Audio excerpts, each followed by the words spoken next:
My mom went to her doctor 3 times in 2 years with the same complaints: fatigue, brain fog, weight that wouldn't budge no matter what she did. And every single time, the doctor looked at her blood work, said everything looked normal, and told her to keep doing what she was doing. So she did, and nothing changed. I started researching because I was watching her get worse while being told she was fine. And the thing I found, the thing nobody ever asked her about, wasn't a supplement or a medication or a hormone test. It was what she was cooking with. Here's the thing about a standard checkup. Doctors look at cholesterol, blood sugar, thyroid, maybe a hormone panel if you push for it. And if those numbers are in range, you get the green light. What they don't ask, what almost nobody asks, is what kind of oil you've been cooking with for the last 10 years. Fewer than 20% of doctors ask patients about dietary fat sources during routine checkups. And I don't say that to criticize doctors. I say it because I genuinely didn't know this was even a question until I started looking into why my mom's inflammation markers were creeping up even when her diet looked fine on paper. She was eating salads, she was avoiding fast food, she was doing everything right, or so she thought. But there was something in her kitchen that was quietly working against everything else she was doing.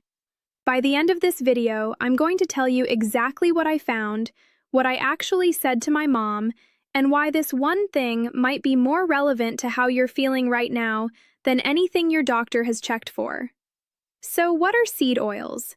The short version: canola oil, vegetable oil, soybean oil, corn oil, sunflower oil. These are the oils that have been in every kitchen for the last 50 years. Because they were cheap, they were marketed as heart-healthy, and they replaced the butter and lard that doctors told us to stop using. And here's what I found when I started looking into them. These oils are extremely high in something called omega-6 fatty acids, which sounds technical, but the basic idea is simple. Your body needs a balance between omega-6 and omega-3 fatty acids. Historically, humans ate roughly a 1-to-1 ratio. The average person now consumes omega-6 to omega-3 at a ratio of 20-to-1. 20-to-1. That's not a minor imbalance. That is a complete flip of what our biology expects. And what happens when omega-6 is that far out of balance? Inflammation. Not the kind of inflammation you feel when you sprain your ankle. Chronic, low-grade, body-wide inflammation that doesn't show up on a standard blood panel. The kind that sits underneath symptoms like fatigue, brain fog, joint stiffness, and weight that won't respond to diet changes. Sound familiar?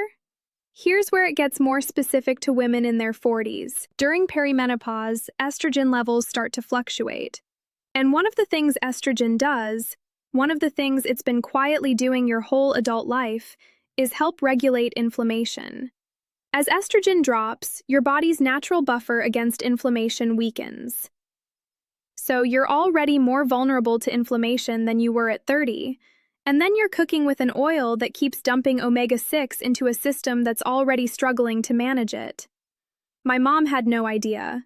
And I want to be clear, neither did I before I went looking.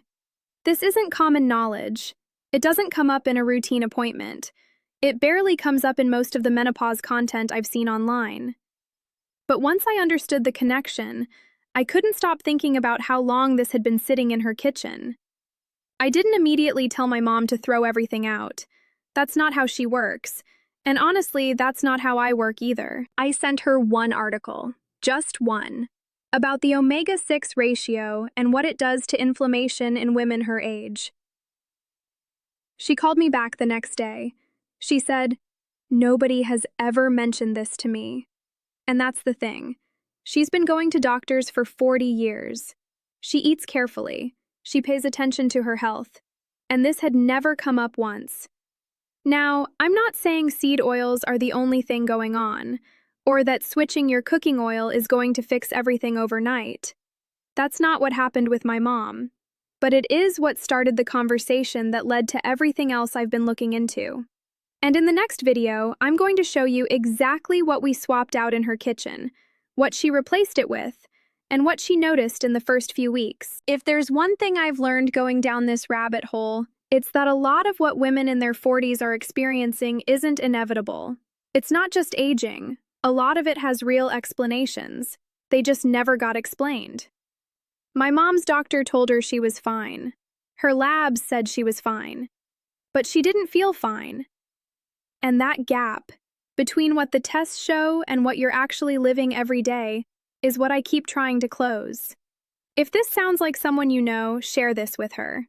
And if you want to see what we actually changed in my mom's kitchen and what happened after, that's the next video.